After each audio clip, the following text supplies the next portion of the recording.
News today நேயர்களுக்கு வணக்கம். நான் லோகநாதன். இன்று நம்மோடு சிறப்பு விருந்தினராக கலந்து கொள்ள இருப்பவர் என்ஏசி ஜுவல்லரியின் உரிமையாளர் அனந்த பத்மநாபன் நம்மோடு இருக்கிறார். அவரிடம் சில கேள்விகளை முன்வைக்கலாம். சார் வணக்கம். வணக்கம்ங்க. தங்கம் எப்பொழுதும் இல்லாமல் புதிய உச்சத்தை தொற்றிருக்குது. கிட்டத்தட்ட ஒரு கிராம் 11,300, ஒரு சவரம் வாங்கும் பொழுது 90,400 ரூபா, ஒரு சவரன் நகையாக எடுக்கும்போது 1,00,000 சொச்ச ரூபாய் வந்திருக்கு. இது ஹிஸ்ட்ரியிலேயே ஃபஸ்ட் டைமு. இது ஏறுறதுக்கு வாய்ப்பு இருக்கா, குறையிறதுக்கு வாய்ப்பு இருக்கா? ரொம்ப மாதமாக தங்க விலை ஒரே சைடு ஏறிட்டு தான் இருக்குது. ஸோ நிறைய பேர் 70,000 பவுன் வருமா, 75,000 பவுன் வருமா அப்படின்னு நினச்சிட்டு இருந்தாங்க. இப்போ 80 தாண்டி 90 தாண்டி 1,00,000 ரூபா வரப்போகுது கூடிய சீக்கிரம். இது போகிற நிலமை பார்த்தா நிறைய காரணங்கள். ஒன்று ரஷ்யா யுக்ரைன் வார் நடக்கிறது, அது முடிகிற மாதிரி இல்லை. அப்புறம் இஸ்ரேல் காசா பாலஸ்டீன் வார் அதுவும் நடந்துகிட்ருக்கு. அது சமாதானத்துக்கு வந்தால் கூட இன்னும் மீதி காரணங்கள் இருக்குது. நேற்றுலேருந்து ஃப்ரான்ஸில் உங்களுக்கு ரொம்ப நிறைய கலவரம் நடக்கிறதுன்னு சொல்லிட்டு அது ஒரு காரணம். அப்புறம் அமெரிக்காவில் மெயினாக கவர்மெண்ட் ஃபங்க்ஷனே பண்ணுறதில்ல. ஏன்னா அவங்க பட்ஜெட் பாஸ் பண்ணவே இல்லை. அதனால் எல்லாமே ஸ்டாண்ட் ஸ்டில் ஆகிடுச்சு. கவர்மெண்ட் ஆக்டிவிட்டீஸ் மொத்தமாக அமெரிக்காவில் ஸ்டாண்ட் ஸ்டில் ஆகிடுச்சு. அப்புறம் வேறு வட்டி இப்போவே போன மாதம் குறைச்சிருக்காங்க அமெரிக்காவில். இப்போ இந்த மாதமும் குறைக்கிறதுக்கு வாய்ப்பு இருக்குது. இந்த எல்லா காரணங்களையும் வச்சு தான் இப்போ தங்க விலை ஏறிக்கிட்டே இருக்குது. குறையும், பட் எப்போ குறையும்னு தெரியாது. குறையும் போது நம்ம ரெடியாக இருக்கணும் வாங்கிறதுக்கு. ஏன்னா மீண்டும் ஏறத்துக்கு வாய்ப்பு இருக்குது. ஏன்னா நிலைமை எதுவுமே சரியில்லை. ஸோ என்றைக்கு கரெக்ஷன் வருதோ அன்றைக்கி நம்ம எல்லோரும் வாங்கிகிட்டே இருக்கணும். குறையும் போதெல்லாம் வாங்கிட்டு இருக்கணும். நான் சொல்கிறது அதுதான். தங்கத்தின் மீதான முதலீடு செய்யணுமா செய்யக்கூடாதான்னு சில பேருக்கு ஒரு டவுட் இருக்கும். ஏறிட்டே இருக்குது, வாங்கலான்ற ஒரு எண்ணம் இருக்கும். திடீர்னு விலை குறையும் போது ஐயோ குறைஞ்சிருச்சுன்னு ஒரு டவுட் இருக்குல்ல. இப்போது கரெக்டான சாதகமான சூழலாக தங்கத்தின் மீதான முதலீடு செய்யுது? கண்டிப்பாக செய்யலாங்க. ஏன்னா தங்கம் ஏறிட்டே தான் இருக்கும். இன்றைக்கி அடுத்த மாதம் இல்லை இந்த மாதம் குறையிறதுன்னா கூட திரும்பி ஏறுறதுக்கு வாய்ப்பு இருக்குது. ஏன்னா தங்கம் ஒன்று தான் நம்பிக்கை ஜனங்களுக்கு. இப்போ ஷேர் மார்க்கெட் பார்த்திங்கன்னா அதுலேயும் நம்பிக்கை இல்லை, ரியல் எஸ்டேட் பார்த்திங்கன்னா அதுலேயும் நம்பிக்கை இல்லை, ரிட்டர்ன்ஸ் வரதில்லை. ஸோ அந்த மாதிரி பார்க்கும்போது தங்கம் ஒன்று தான். எப்போ வேணாலும் ராத்திரி 12 மணிக்கு கூட என்கேஷ் பண்ணலாம். யாரையாவது போய் கதவு தட்டினா நான் தங்கம் கொடுக்குறேன்பா 10 பவுன்னா உடனே ரூபா கொடுக்கறதுக்கு தயாராக இருப்பாங்க. அது ஒன்று தான் இன்றைக்கி என்கேஷ் பண்ண முடியும். அதனால் தங்கம் மோஜு என்றைக்குமே குறையாது. ஒரு டவுட் இருக்குல்ல சார் எல்லாருக்கும், தங்கம் எந்த தங்கத்தில் முதலீடு செய்யணும்? கட்டியா, ஆபரணமா, நகையா அப்படின்ற ஒரு டிஃப்ரென்ஷியேஷன் இருக்குல்ல. எதில் முதலீடு செஞ்சால் அதிக லாபம் கிடைக்கும்? இல்லை, வீட்டில் கல்யாணத்துக்கு குழந்தைங்க இருக்காங்கன்னா கண்டிப்பாக காயின்ஸ்லேயும் பார்லேயும் நம்ம இன்வெஸ்ட் பண்ணி வச்சுக்கலாம். ஏன்னா திரும்பி சேதாரம் கொடுக்க வேண்டிய வேலை இல்லை. நகை வாங்கும்போது அந்த சேதாரத்தை கொடுக்கலாம். இப்போ நகையை வாங்கி வச்சுட்டு நாளைக்கு அந்த குழந்தைக்கு பிடிக்கல, அவங்க மாமியாருக்கு பிடிக்கல, அந்த மாதிரிலாம் கொஷன் வரும்போது நகை மாற்றும் போதும் அவங்களுக்கு நஷ்டம் கிடைக்கும். அதனால் எப்போவுமே குழந்தைங்க அடுத்த வருஷம், அதுக்கு அடுத்த வருஷம், 4 வருஷம், 5 வருஷம் கல்யாணத்துக்கு இருக்காங்கன்னா இன்றைக்கி நம்மக்கிட்ட இருக்கிற பணத்தை பார்லேயும் காயின்ஸ்லேயும் வாங்கி வச்சுக்கிறது ரொம்ப நல்லது. எப்போவுமே உலக நாடுகள் சண்டையில் தான் இவ்வளோ விலையேற்றத்துக்கான ஒரு காரணம். சண்டை போடுறதுக்கும் இதனுடைய விலையேற்றத்துக்கும் காரணம் என்ன அப்படின்றது சில பேருக்கு தெரியாது, நிறைய பேருக்கும் புரியாது. ஸோ ஒரு போருக்கும் தங்கத்தினோட விலை உயர்வுக்கும் என்ன காரணம் இருக்குது? இது பொருளாதார ரீதிங்க. இப்போது பார்த்திங்கன்னா இப்போ சண்டை நடக்கிறது, ரஷ்யாவுக்கும் யுக்ரைனுக்கும் சண்டை நடக்கிறது. இப்போ ஒரு 10 நாள் முன்னே பார்த்திங்கன்னா போலண்டில் போயிட்டு இவங்க ட்ரோன்ஸ் விட்டுருக்காங்க. ஸோ அந்த பயம் வந்துடுச்சு நாட்டோ நேஷன்ஸ்க்கெல்லாம். ஸோ இப்போ அவங்க ரெடியாக இருக்காங்க டிஃபெண்ட் பண்ணுறதுக்கு.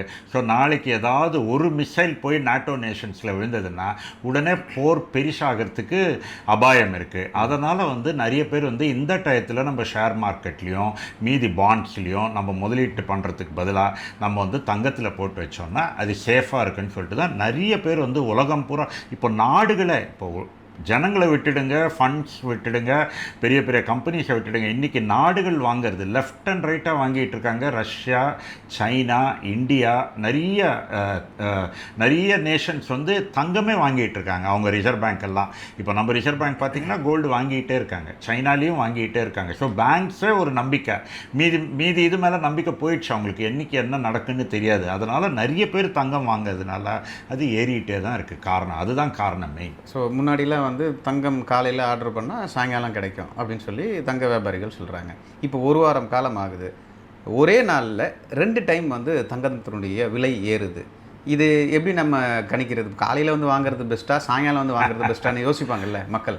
எந்த நேரத்துக்கு வாங்கணும்னு தோணுதோ அந்த உடனே வந்து வாங்கணும், அதுதான், வேற ஒன்றும் இல்லை. ஏன்னா காத்தால ஒரு ரேட், ஏன்னா உலக நாடுகளில் வந்து வேர்ல்டு பூரா இன்றைக்கி வந்து எல்லாம் டிஜிட்டலைஸ் ஆனதுனால ஒவ்வொரு செகண்டுக்கும் விலை ஏறிக்கிட்டே இருக்கும், விலை மாறிக்கிட்டே இருக்கும், விலை குறையிறதுக்கு வாய்ப்பு இருக்குது, ஏறுறதுக்கு வாய்ப்பு இருக்குது. ஸோ அதனால் வந்து உங்களுக்கு காத்தால விலை வந்து சாதாரணமாகவே என்னுடைய அனுபவத்தில் மார்னிங்ஸில் வந்து ரேட்டே மாறாது. அமெரிக்காவில் மாத்திரம்தான் ரேட் மாறும். இப்போ பார்த்தீங்கன்னா 3-4 மாதமாக ஜப்பான் மார்க்கெட் ஓப்பன் ஆன உடனே தங்க விலை ஏறிடுச்சுன்னா அமெரிக்கா மார்க்கெட் ஓப்பன் ஆகிற வரல ஏறிட்டே தான் இருக்குது. அமெரிக்கன் மார்க்கெட்டில் தான் கொஞ்சம் ஃப்ளக்ஷுவேட் ஆகிறதே தவிர அப்வர்ட் ட்ரெண்ட் பார்த்தீங்கன்னா ஏஷியா, துபாய், எல்லாம் யூரோப்பு, எல்லா இடத்துலையும் உங்களுக்கு வந்து தங்க விலை ஏறிட்டு தான் இருக்குது டே டைம் பூரா நம்மளுக்கு. அப்புறம் ஈவினிங் அமெரிக்கா ஓப்பன் ஆகும்போது அங்கே தான் வந்து விலை வந்து கொஞ்சம் கரெக்ஷன் வருது உங்களுக்கு. ஸோ என்னென்னா மீதி நாடுகளில் வந்து டிமாண்டு நிறைய இருக்குது, அதனால் விலை ஏறிட்டே இருக்குது. சரிங்க சார். இப்போ நிறைய பேர் இன்றைக்கி நம்ம தங்கம் வாங்கிடுறோம், நாளைக்கு கொண்டு போய் கொடுத்தா அதே ரேட்டு கிடைக்குமான்றது டவுட்டு. ஏன்னா வந்து செய்கூலி, சேதாரம், ஜிஎஸ்டி இந்த 3த்தையும் கழித்த பிறகு தான் கிட்டத்தட்ட நீங்கள் செய்கூலி, சேதாரம், ஜிஎஸ்டி அப்படின்னு பார்க்கும்போது 20லேருந்து 22% மேலே வந்துடுது. குறைந்தபட்சமாக பார்க்கணுன்னா 18%, அதிலே ஒரு 3% சேர்த்துனா 21, அப்படியே கால்குலேஷன் பண்ண போனால் 28% வரைக்கும் அதிகபட்சம் விற்கிது. இப்போது 1 லட்ச ரூபாய்க்கு வாங்கினா 28,000 ரூபா நஷ்டம் அப்படின்றது மக்களுக்கு தெரியுதா தெரியலையா? இல்லை, நஷ்டம் திருப்பி விற்கும்போது அதுதான், திருப்பி விற்கும்போது கண்டிப்பாக வந்து என்ன சேதாரம் சார்ஜ் பண்ணாலும் அது வந்து நஷ்டம் தான் உங்களுக்கு. ஜிஎஸ்டி வந்து கவர்மெண்ட்டுக்கு சேர்றது அந்த 3%, அதுவும் உங்களுக்கு வந்து நஷ்டம் ஆகுது. பட் வந்து நீங்கள் சொல்கிற மாதிரி எல்லாமே வந்து 20%, 24%, 23% கிடையாது. சாதாரணமாக வந்து மெஜாரிட்டி ஆஃப் தி பாப்புலேஷன் வாங்குகிற நகைங்க எல்லாமே எல்லோ ஜுவல்லரி. எல்லோ ஜுவல்லரின்னு பார்த்தீங்கன்னா கெட்டி வளையல், செயின் இதெல்லாம் வந்து 3%, 5%, 8%, 10%ல் தான் வருது. நெக்லஸ் எல்லாம் பார்த்தீங்கன்னா 12%, 14%. ஸோ வேலைப்பாடுக்கு தகுந்தாப்பில் ஆவரேஜ் 10% நீங்கள் கொடுத்தா போதும். அந்த 10% வந்து நகை யூஸ் பண்ணுறவங்க வாங்கினா அது வந்து நஷ்டம் கிடையாது, ஏன்னா அவங்க யூஸ் பண்ணுறாங்க. வேறு எந்த பொருளுமே உங்களுக்கு தங்கம் தவிர வேறு எது எடுத்தாலும் கடையிலேருந்து வெளியில் வந்த உடனே 0%. ஒரு கார் வாங்கினாவே வாங்கின மறுநாள் 30% போயிடுச்சு அதுக்கு. அதனால் தங்கம் ஒன்று தான் உங்களுக்கு ரிட்டர்ன்ஸ் கொடுக்குறது. அது இன்வெஸ்ட்மெண்ட் சாமர்த்தியமாக அது வந்து காயின்ஸ்லேயும் பார்லேயும் இன்வெஸ்ட் பண்ணுறவங்களுக்கு நஷ்டமே கிடையாது. நகை வந்து அனுபவிக்கிறாங்க, நகை போட்டு அனுபவிக்கிறதுனால அதனால் நஷ்டமே கிடையாது. திரும்பி வந்து ஏன்னா நிறைய பேர் என்ன செய்கிறாங்கன்னா இப்போ மார்க்கெட் ட்ரெண்ட் எப்படி இருக்குன்னா வியாபாரம் குறைஞ்சதுனால நிறைய பேர் வந்து பழைய நகைக்கும் கூடுதலாக கொடுக்குறாங்க. ஸோ இப்போ அந்த மாதிரி நேரத்தில் பார்த்தீங்கன்னா லாபம் தான் வருது கஸ்டமருக்கு. ஸோ ஒரு கடையில் இல்லைன்னா இன்னொரு கடையில் எங்கேயோ ஒரு கடையில் வந்து உங்களுக்கு வந்து பழைய நகைக்கு கூடுதலாக கொடுக்குறாங்க. ஸோ அந்த ஒரு அட்வான்டேஜ் இருக்குது. அதனால் இன்றைக்கி வந்து கன்சியூமர்ஸ்க்கு சாதகமாக இருக்குது எல்லாமே. எல்லோருக்கும் யோசனை வந்து தங்கத்தில் தான் முதலீடு செய்யணுன்றாங்க. ஆனால் அதை விட வெள்ளியில் கூடுதல் வருமானம் ஈட்டக்கூடிய ஒரு சூழல் இருக்குது, நிறைய பேருக்கு தெரியல. ஒரு வெள்ளி விற்பனையாளர், தங்க விற்பனையாளராக நீங்கள் என்ன சொல்ல விரும்புகிறீங்க மக்களுக்கு? வருங்காலம் வந்து தங்கத்தை விட வெள்ளி தான் அதிக லாபம் ஈட்டக்கூடிய ஒரு பிஸ்னஸாக வந்து பார்க்குறாங்க, அது வந்து நிறைய பேருக்கு தெரியல. உங்களோட ஒப்பீனியன் என்ன? தங்கம் பார்த்தீங்கன்னா இப்போ வந்து $2,800 இருந்தது, $2,400 இருந்தது போன வருஷம். இப்போ வந்து $4,000 வந்திருக்கு. ஒரு 50%, 60% ஏறி இருக்குது. பட் வெள்ளி பார்த்திங்கன்னா 80%, இல்லை ஒரு 1.5 வருஷத்துக்கு முன்னே பார்த்தீங்கன்னா $75 இருந்தது கிராமு, இன்றைக்கி வந்து $165 இருக்குது கிராமு. வெள்ளிலையும் இனிமேல் வந்து முதலீடு பண்ணலாம். ஏன்னா எல்லாமே வெள்ளியில் பண்ணாமல் இப்போ தங்கத்தில் 10 பவுன் வாங்கணுன்றவங்க 6 பவுன் 7 பவுன் தங்கத்தில் வாங்கிட்டு மீதி 3 பவுன் ரூபாயை வந்து வெள்ளியில் வந்து இன்வெஸ்ட் பண்ணலாம். ஏன்னா வெள்ளியும் விலை ஏறிட்டு தான் இருக்கும். ஏன்னா நிறைய பேர் இன்வெஸ்ட்மெண்ட் தாட் வந்துடுச்சு, இத்தனை வருஷம் கிடையாது. இப்போ வந்து எல்லாருமே வெள்ளி கூட வாங்க ஆரம்பிச்சிருக்காங்க. இப்போ பார்த்தீங்கன்னா உலக நாடுகளில் சில நாடுகள் வெள்ளி கூட வாங்க ஆரம்பிச்சிருக்காங்க. ஸோ அதனால் வெள்ளி என்றைக்குமே விலை ஏறிட்டு தான் இருக்கும், குறையிறதுக்கு வாய்ப்பே கிடையாது. அதனால் தங்கம் வாங்கும்போது வெள்ளியும் கொஞ்சம் கூடுதலாக வாங்கலாம். ஏன்னா எல்லாமே not all eggs in one பேஸ்கெட்னு சொல்லுவாங்க இங்கிலீஷில். அந்த மாதிரி எல்லாமே ஷேர் மார்க்கெட்டில் போடக்கூடாது, எல்லாமே தங்கத்தில் போடக்கூடாது. முன்ன வந்து நிறைய பேர் ஷேர் மார்க்கெட்லேயே போடுவாங்க, 2%, 5% கோல்டில் போடுவாங்க. இப்போ வந்து 20-25% கோல்டில் நம்பிக்கையோடு போடலாம். அதில் ஒரு 10% தாராளமாக வெள்ளியில் பண்ணலாம். அதுதான். சில பேர் ஏன்னா வெள்ளி வச்சுக்கிறது கஷ்டம், ஏன்னா வெயிட் ஜாஸ்தி வெள்ளி. ஏன்னா வெள்ளி தங்கம் வந்து 1 கிலோ வந்து இன்னைக்கு 1,12,00,000 1,12,00,000 அந்த மாதிரி. வெள்ளி வந்து 1,65,000 ரூபாய் வந்து உங்களுக்கு 1 கிலோ. ஸோ நீங்கள் வந்து ஒரு 10 லட்சத்துக்கு வாங்குறோம்னா தங்கம்னா உங்களுக்கு எடுத்து வச்சுக்கலாம் பீரோலாம். 10 லட்சத்துக்கு வெள்ளி வாங்குனீங்கன்னா இவ்வளோ பெரிய பார் வரும், அதை எங்கே வச்சுக்குவீங்க? அதுவும் ஒரு பிரச்சனை இருக்குது வெள்ளியில். சேஃப்டி பிரச்சனை இருக்குது. வீட்டில் எடுத்துன்னு வந்தோடனே கூட இருக்கிறவங்களுக்கு எல்லாம் தெரியும் ஏதோ நிறைய பொருள் வாங்கியிருக்காங்கன்னு சொல்லிட்டு. தங்கம் தான் ஜோபில் போட்டுன்னு போய் எடுத்துன்னு போய் பீரோவில் வைக்கலாம். அதுதான் வித்தியாசம். சார், இப்போ வெளியில் எப்படி இன்வெஸ்ட்மெண்ட் பண்ணணுன்ற இன்னொரு விஷயம் இருக்குல்ல. தங்கத்தில் பாண்ட் பேப்பர், வெளியில் பாண்ட் பேப்பர், இந்த மாதிரி பாண்ட் பேப்பர் வாங்குறதுல நல்ல சாதகமான ஒரு சூழல் இருக்கா? பாண்ட் பேப்பர்ன்றது அது வந்து இன்வெஸ்டர்ஸ் தான் ஜாஸ்தி அதில் போவாங்க. ஏன்னா அது வந்து அந்த நம்ம நாட்டில் எப்படின்னா வாங்குகிறோன்னா பொருள் கையில் இருக்கணும். அதுதான் நம்ம இந்தியாவில் பூரா லேடிஸ்க்கு அது ஒரு சென்டிமெண்ட்டு. தங்கம் வாங்கினா 10 பவுன் என் கையில் இருக்கணும், என் பீரோவில் இருக்கணும்னு சொல்லுவாங்க. அதே மாதிரி வெள்ளி 1 கிலோ வாங்கினா வெள்ளி எங்கே வெறும் காகிதமாக இருந்தால் ஒத்துக்க மாட்டாங்க. அதனால் it will take a longer period. இப்போ யங்கர் ஜென்ரேஷன் வேணால் உங்களுக்கு வந்து ஃபண்ட்ஸில் போய் போடலாம் உங்களுக்கு. பட் வந்து நார்மல் தட் இஸ் 40+ இருக்கிறவங்க 30+ இருக்கிறவங்களுக்கெல்லாம் அந்த நம்பிக்கை இருக்காது. அவங்களுக்கு வந்து பொருளாக பார்க்கணும். ரூபா வாங்கினா ரூபாயை கொடுத்து வாங்கினா அந்த பொருள் எங்கே வெறும் பேப்பராக இருந்தால் ஒத்துக்க மாட்டாங்க. ஸோ அதனால தான் இன்றைக்கும் தங்கத்துக்கும் ஃபிசிக்கல் கோல்டு அண்ட் ஃபிசிக்கல் சில்வருக்கு அவ்வளோ டிமாண்ட் இருக்குது இந்தியாவில். புதுசாக இப்போ தங்கம் வாங்க முடியாத ஒரு சூழலில் இருக்கக்கூடிய நபர்கள் குறைந்த காசில் இந்த 9 கேரட் கோல்டெலாம் வாங்குறதுக்கு முயற்சி பண்ணுறாங்க. ஸோ இந்த 9 கேரட் கோல்டு வாங்கினா அது வந்து சேஃபாக, அதை திருப்பி விற்க முடியுமா, அந்த காசு நமக்கு திருப்பி கிடைக்குமான்றது ஒரு டவுட் இருக்குல்ல. உங்களுடைய ஒப்பீனியன் என்ன சார்? இப்போது கவர்மெண்ட் வந்து 9 கேரட்டுக்கு BIS வந்து ஹால்மார்க் இஷ்யூ பண்ணியிருக்காங்க. ஸோ நீங்கள் எப்படி 22 கேரட் வாங்குறீங்களோ அதே மாதிரி தான் 9 கேரட் கோல்டும். 9 கேரட் கோல்டும் முத்திரையோடு வரும் உங்களுக்கு. 9 கேரட் விலைக்கு தான் விற்க போகிறாங்க. இப்போ 8,000 ரூபானா 4,000 ரூபா, 4,000 ரூபா வரும் உங்களுக்கு. இன்றைக்கி விலைக்கு சுமாராக 4,200 300 அந்த மாதிரி 9 கேரட்டுக்கு வரும் உங்களுக்கு. அதுக்கு தகுந்த சேதாரமும் கூலியும் இருக்கும். அதை நீங்கள் திருப்பி கொடுக்கும்போது 22 கேரட் நகை எப்படி திருப்பி கொடுக்குறீங்களோ அதே ப்ரொசீஜர் தான். அன்றைக்கி இருக்கிற 9 கேரட் விலைக்கு நாங்கள் வந்து வாங்கிக்கிறோம். அது ஒன்றும் இது இல்லை. முன்னா 9 கேரட்னா வந்து உங்களுக்கு இப்போ 20 வருஷம் 30 வருஷத்துக்கு முன்னா உங்களுக்கு அலாய் வந்து எல்லாமே காப்பர் போடுவாங்க, சில்வர் போடுவாங்க. இப்போ அப்படி இல்லை. இப்போ அலாய் நிறைய வந்துடுச்சு. ஸோ நிறைய மிக்ஸ் பண்ணி கொடுக்குறாங்க. அதனால் எந்த ஒரு எஃபெக்டும் இருக்காது.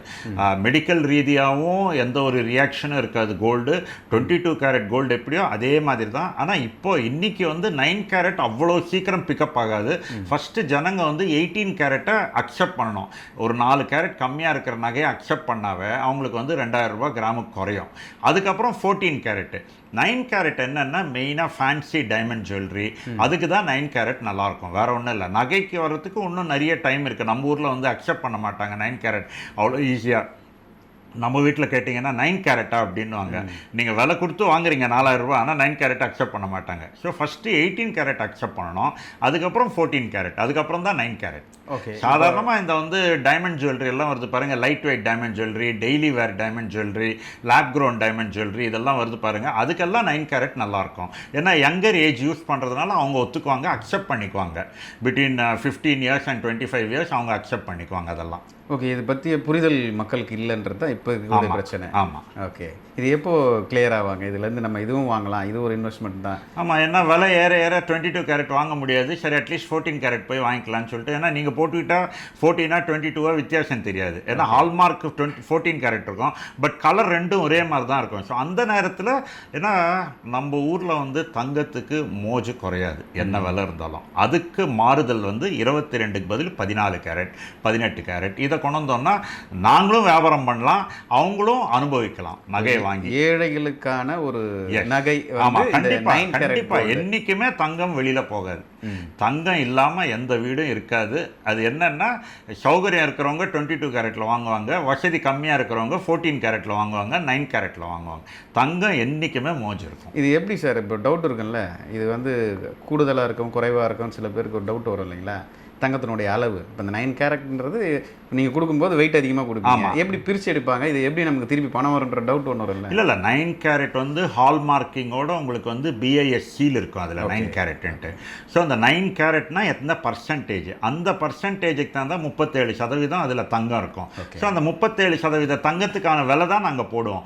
நீங்கள் திருப்பி கொடுக்கும்போது அந்த 37% தான் நாங்கள் திருப்பி எடுத்துக்க போகிறோம். நீங்கள் கழுத்தில் போடும்போது அது 9 கேரட்டா 22 கேரட்டா வித்தியாசம் தெரியாது. ஏன்னா எல்லாமே இப்போ டெக்னாலஜி மாறிடுச்சு, எல்லாம் ஒரே மாதிரி. இப்போ வெள்ளி நகையை கோல்ட் பாலிஷ் பண்ணி விற்கிறாங்க, பிரைடல் ஜுவல்லரி எல்லாம் ரியலாகவே இருக்காது. எங்களுக்கே டவுட் வருது ஒரு வாட்டி இவங்க என்ன ரியல் போட்டுக்கிட்டு இருக்காங்களா இல்லை சில்வர் ஜுவல்லரி போட்டுக்கிட்டு இருக்காங்களான்னு. ஸோ அந்த மாதிரி உங்களுக்கு 9 கேரட்டும் போட்டுக்கிட்டால் எந்த ஒரு வித்தியாசமும் தெரியாது. தங்கம் மற்றும் வெள்ளி பற்றிய பல்வேறு தகவலை நியூஸ் டே தமிழுக்கு வழங்கியதற்கு ரொம்ப நன்றி சார். மற்றும் ஒரு நிகழ்ச்சியில் சந்திக்கலாம். நேர்களே, இது போன்ற இன்ட்ரெஸ்டிங்கான வீடியோக்களை தொடர்ந்து நாங்கள் தந்து கொண்டிருக்கிறோம். எங்களுக்கான அங்கீகாரம் என்பது எங்கள் சேனலை சப்ஸ்கிரைப் பண்ணி எங்கள் வீடியோக்களை தொடர்ந்து பாருங்கள். முடிந்தால் இதை ஷேர் பண்ணுங்கள் எல்லாருக்கும். நன்றி, வணக்கம்.